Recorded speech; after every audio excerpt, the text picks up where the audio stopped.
طيب. Alhamdulillahi Rabbil Alamin. Wassalatu wassalamu ala ashrafil anbiya wal mursalin wa ala alihi wa ashabihi ajmain.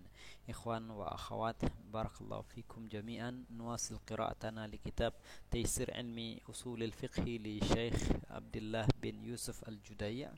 Wa al-an mazilna fi babi as-sunnah an-nabawiyah, ad-dalilu thani min adillati al-ahkam asy-syar'iyyah. الآن نتكلم عن أنواع الأحكام الواردة في السنة. قال المؤلف حفظه الله تعالى: أنواع الأحكام الواردة في السنة. أولا أحكام مؤكدة لأحكام القرآن مثل حرمة عقوق الوالدين والزنا والخمر. أحكام مبينة لأحكام القرآن المجملة مثل تفصيل أحكام الصلاة والزكاة والصيام والحج. ومن البيان لأحكام القرآن تخصيص عامه وتقييد مطلقه، وسيأتي في موضعه مع مثاله. لننظر إلى هذا أولا. Macam-macam hukum-hukum yang disebutkan atau yang muncul dari sunnah, ya. Hukum-hukum yang model-model hukum-hukum yang terdapat di dalam sunnah nabawiyah. Ada 3 di dalam halaman ini, kita masih melihat baru 2.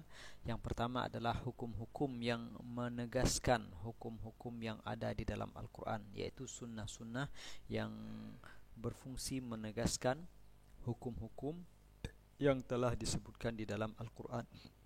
Misalnya penegasan tentang haramnya durhaka kepada kedua orang tua, haramnya perbuatan zina, dan haramnya mengkonsumsi khamar. Kemudian yang kedua, model hukum yang ada di dalam sunnah adalah ahkamun mubayyinatun di ahkamil Qur'anil mujmalah. Hukum-hukum yang menjelaskan, merincikan hukum-hukum yang disebutkan di dalam Al-Quran, tetapi hukum itu masih bersifat mujmal. Mujmal artinya masih global, belum terperinci.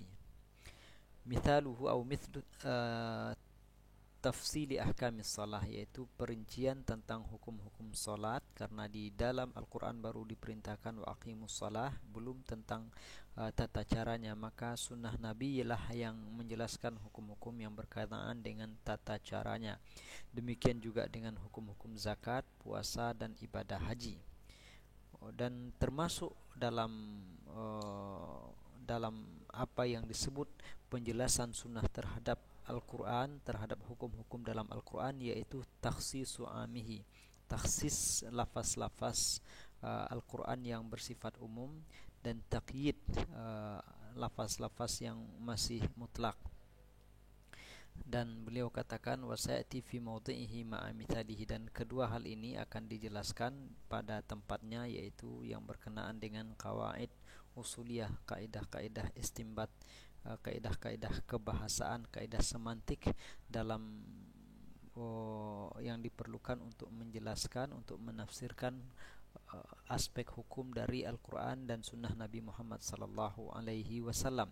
Takhsis am, mengkhususkan lafaz yang umum. Lafaz yang umum artinya semua yang bisa dipakaikan lafaz itu, maka termasuklah yang dimaksud dengan lafaz tersebut. Kan tetapi kemudian sunnah nabawiyah memberikan pengecualian atau pembatasan-pembatasan. Kemudian taqyidu mutlaqi, taqyid itu mengikat atau pemberian kriteria-kriteria tertentu terhadap lafaz-lafaz yang semula tidak disertai dengan kriteria atau disebut dengan lafaz mutlak. Dan ini akan dijelaskan pada bab tersendiri insyaallah. Kemudian model hukum ketiga, ikhwan dan akhwat yang dirahmati Allah, ahkamun mubtada'atun sakata anha al-Qur'an wa ja'at biha sunnatu. Mithaluha tahrimu akli kulli dhi nabin min as-siba' wa mikhlabin min at-tayr wal jam'i bainal mar'ati wa ammatiha wal mar'ati wa khalatiha. Yang model hukum ketiga yang disebutkan di dalam sunnah adalah hukum-hukum yang mubtada, hukum yang permulaan, artinya hukum yang tidak terdapat penyebutannya di dalam Al-Quran, ya, sakata anha Al-Quran, diam Al-Quran tentang hukum itu, tidak disebutkan oleh Al-Quran, kemudian sunnah nabawiyah menyebutkan hukum tersebut. Contohnya adalah haramnya memakan kulli dzinabin minas siba, binatang buas yang bertaring, kemudian juga burung yang bercakar, burung yang artinya burung buas yang memangsa hewan lain, kemudian tentu cakarnya itu untuk menangkap mangsa-mangsanya itu. Wal jam'i bainal mar'ati wa ammatiha, demikian juga hukum haramnya seorang laki-laki memadu atau menikahi, mempoligami seorang wanita dengan bibi si wanita itu. Dia menikahi istrinya dan sekaligus menikahi bibi atau saudara perempuan ayah si wanita, atau mempoligami wanita dengan bibi saudara perempuan dari mertua perempuannya, artinya saudara perempuan dari ibu mertua laki-laki tersebut. Jadi seorang wanita boleh dipoligami tetapi tidak boleh dengan bibinya, baik dari pihak ayah maupun dari pihak ibu. Demikian ikhwan dan akhwat tentang hukum-hukum yang muncul di dalam sunnah nabawi. Kemudian pembahasan terakhir berkaitan dengan sunnah nabi adalah sunnah nabawiyah adalah dalalatus sunan alal ahkam.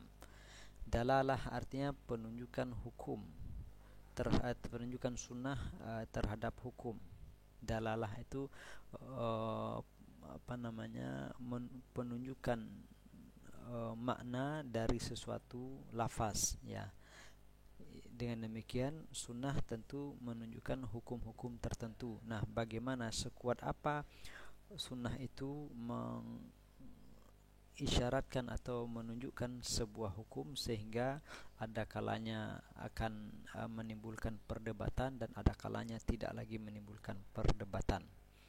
Mu'allif mengatakan nususus sunnati ka nususil Qur'an min jihati dalalah fahiya ala qismain, al-awwal qat'i'ud dalalah wa thani dhanni'ud dalalah. Beliau katakan nas-nas teks-teks sunnah itu sama dengan Al-Qur'an, sama dengan nas-nas Al-Qur'an dari segi dalalahnya, dari segi penunjukan makna dari lafaz itu.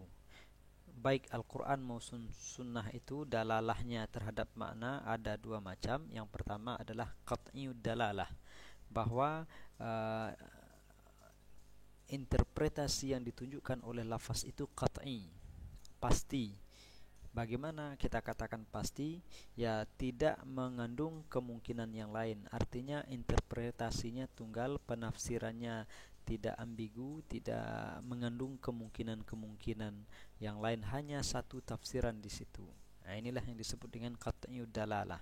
Tidak mungkin ada makna dan maksud lain dari lafaz itu, seperti fi zakati al-khumus, hadithun sahihun rawahu Ibnu Majah wa ghairuhu, falafdhu al-khumus. Perhatikan contohnya adalah lafaz atau hadis fi zakat fir rikazi al-khumusu. Maaf, tadi mungkin saya baca fi zakat, tapi yang betul adalah fir rikaz, yaitu pada barang terpendam, kekayaan yang terpendam, barang temuan, termasuklah di sini barang tambang. Itu zakatnya adalah al-khumus. Al-khumus 1/5, ya. Nah, khumus inilah yang kita bahas, yang disebut dengan lafaz qat'iyud dalalah. Khumus itu sudah jelas 1/5. 1/5 bukan 1/6, bukan 1/7, ya. 1/5, 1 dibagi 5, atau 20%. La yahtamilu aqalla aw aktsara fahuwa qat'iyyun fil adad. 1/5 itu tidak mungkin, tidak mengandung kemungkinan lebih banyak atau lebih sedikit. Oleh karena itu khumus itu qat'iyyu fil adad, dia pasti menunjukkan jumlah tertentu.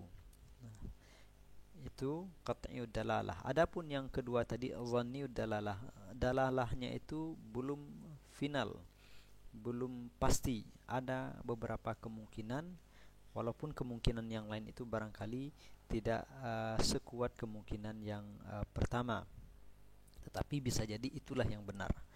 Nah, contohnya kaqaulihi la salata liman lam yaqra' bi Fatihatil kitab muttafaqun alaih fakhtalafa ahlul ilmi hal an-nafyu lil ijza'i aw al-kamali li'anna al-lafdha la yahtamilu li'anna al-lafdha yahtamiluhuma. Contohnya adalah sabda Rasulullah la salata liman lam yaqra' bi Fatihatil kitab. Ni la ni tidak ada salat.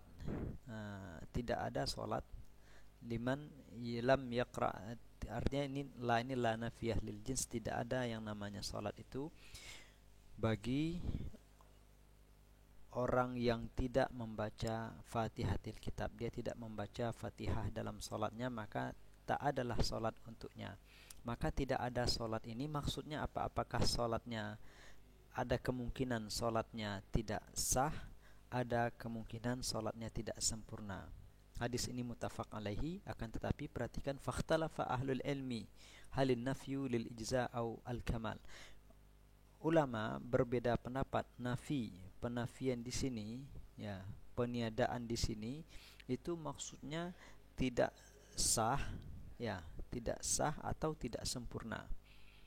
Nah, kalau tidak sah berarti salatnya batal, dianggap dia belum menunaikan salat. Tapi kalau tidak sempurna, salatnya itu sah, kewajibannya gugur, tetapi dia tidak mendapatkan pahala yang penuh, pahala yang semestinya dia dapatkan.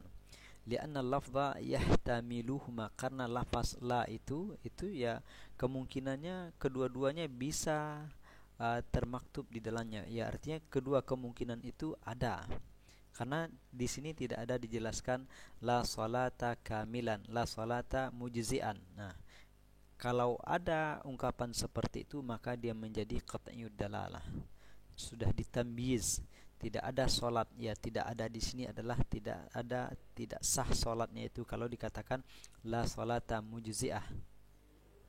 Atau ketika ditambahkan misalnya la salata kamilah, tidak ada salat yang sempurna. Nah, begitu sehingga dia menjadi qat'i. Tetapi kita dapatkan dalam teks hadisnya tidak ada keterangan sampai sedetil itu, dan ini adalah sesuatu yang biasa dalam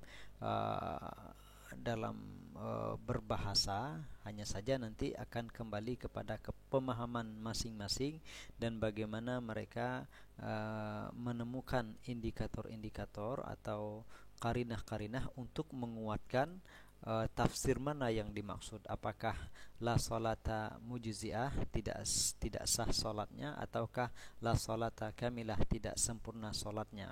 Nah, disitulah para ulama berdiskusi dan mencari sehingga menemukan mana argumentasi yang lebih kuat sehingga mereka mentarjih pendapat mereka itu.